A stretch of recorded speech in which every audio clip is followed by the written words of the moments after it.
Hello and welcome back to the channel, welcome back to the vlog, welcome back to another beautiful summer's day in Cornwall. The sky is blue, the sea is blue, the trees are green. It is early summer, so the sun hasn't had a chance to scorch everything yet.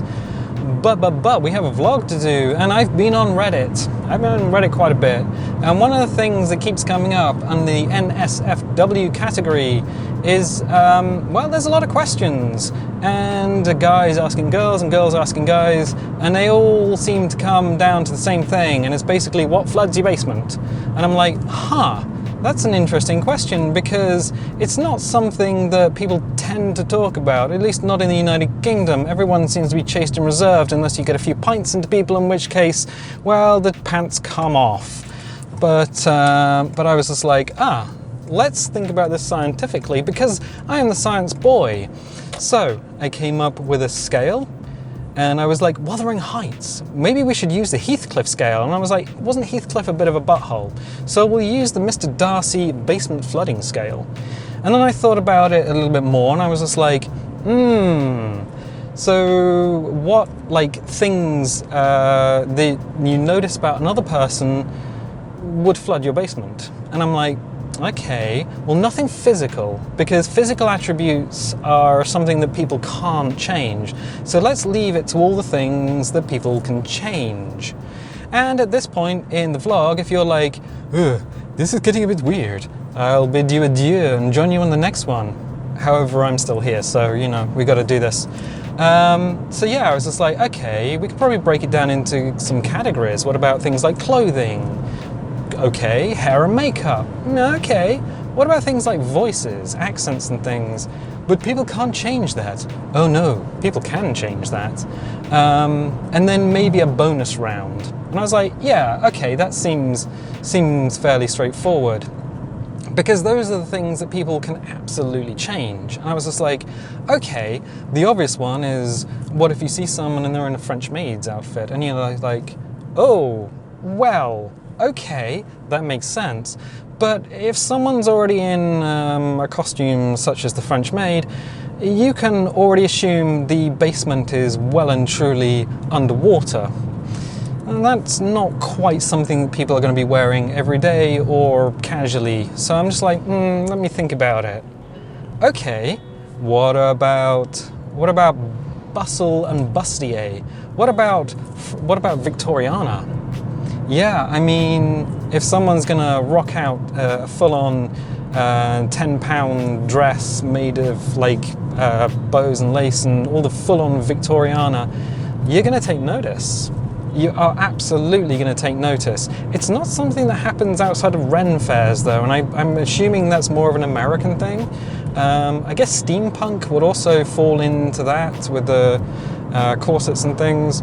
And I gotta say, I do enjoy a time when you get to dress up, like wearing a waistcoat and a pocket watch. And I do have a couple of really nice pocket watches, it's gotta be said. So yeah, we can add Victoriana to the card.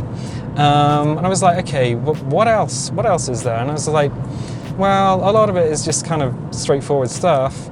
But I was like, what about one piece? Like swimsuits and leotards. Okay.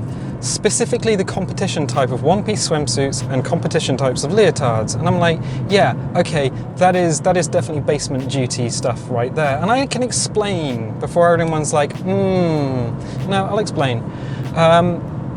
There's a few things that they do. They add geometry to the human body.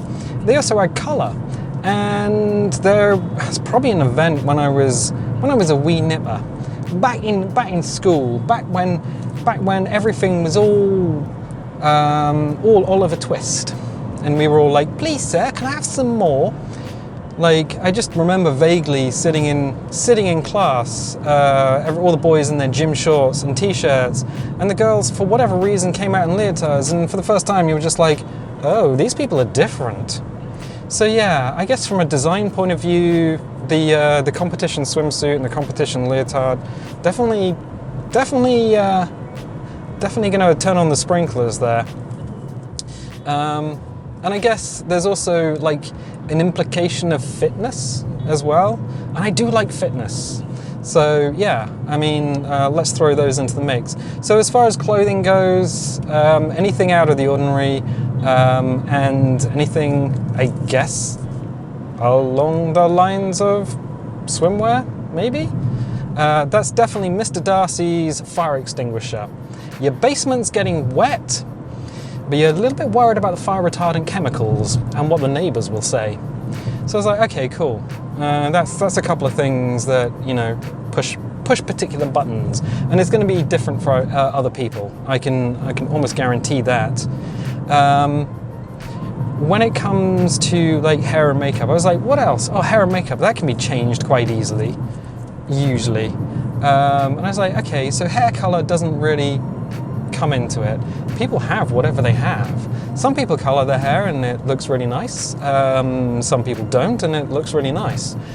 Some people style their hair, some people don't.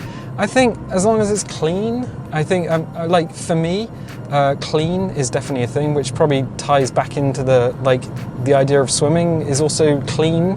I really do like being clean. You're talking to a boy that showers every morning, and if I go like the morning without doing something to my hair, you can guarantee by mid-afternoon I'm washing my hair. I have to do it every day. So yes, hair is definitely, as long as it's clean, cool. Makeup is an interesting one. Makeup's like, well, I think we take the turn here. Makeup's like, some people look good in makeup, some people don't. Some people, like, if you're going to a Regency ball and you throw on something, it can look quite striking. And I'm gonna say, just to say, I've never worn it myself. I bought it because I thought we might needed some sort of foundation or something for Dungeons and Dragons, but I've never tried it, and I can appreciate there is a certain skill in applying it. But yeah, some people look just amazing without it, so highly situational. So hair color, meh. Makeup, situational. One thing I will note is hair accessories, or accessories in general. I do notice hair accessories like bows and clips and things. I don't know why. There is no history for it. I searched long and hard back in the old mental archives, and I'm like, no, doesn't make sense. But if someone has a little bow in their hair, you notice it. So I'm gonna say hair and makeup.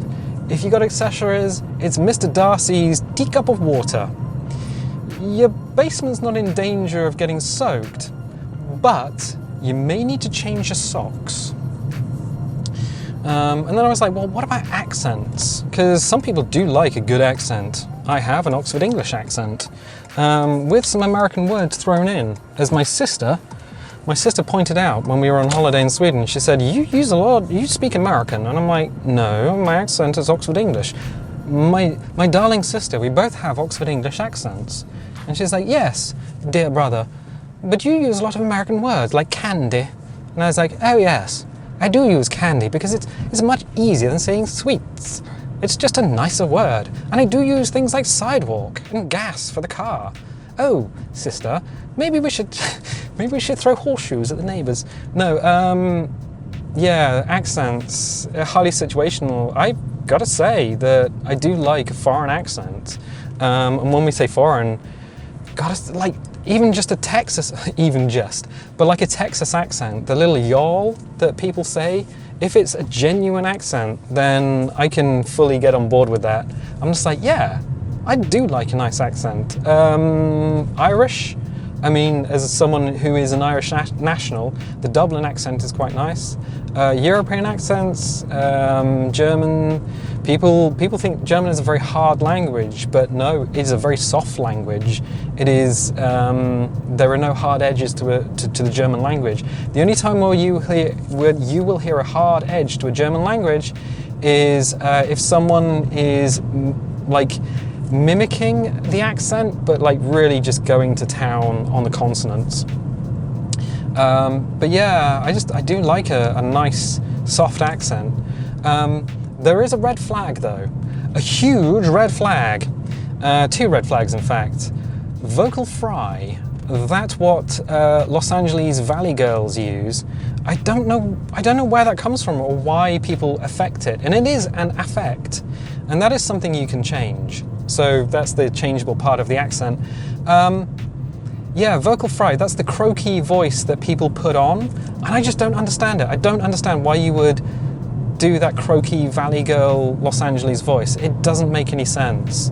And a huge red flag is anyone who does baby voice, like an adult that does a baby voice and says things like cuddle waddle. Yes, that is I'm leaving this conversation and possibly the building. That is Mr. Darcy's very dry Saharan sandpit. But a nice accent, yeah, that's got to be Mr. Darcy's super soaker. You're getting wet, and you hope you hope everyone else is getting wet at the same time. I'm just going to take this junction. Yay! There we go. So what do we got? Mr. Darcy's super soaker, fire extinguisher, and a teacup full of water. And I'm like, okay, cool. There's a few things. There's a few insights into, I guess, my personal view of the world. But what about the bonus round? You said there was a bonus round. Oh yeah, the bonus round. There is something that really stands out, especially because I'm gonna say I do like the ladies. I'm not keen on seeing gentlemen unclothed. Even myself in the shower, I wear a full. I just wear a blindfold so I can't see myself. So yeah, the one thing that people can do that is super attractive, and I have a little story. So it's one of the American Pie films. I can't remember which one. I think it's like a reunion or something. There's a house party. The Stifler's mom is going to turn up, and there is a bit of B-roll, a bit of B-unit footage.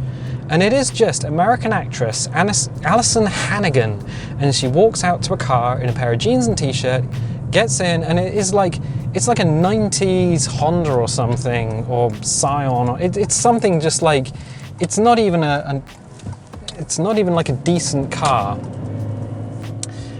She gets out and she just gets in and drives it. And I was like, oh, hello, Alison Hannigan.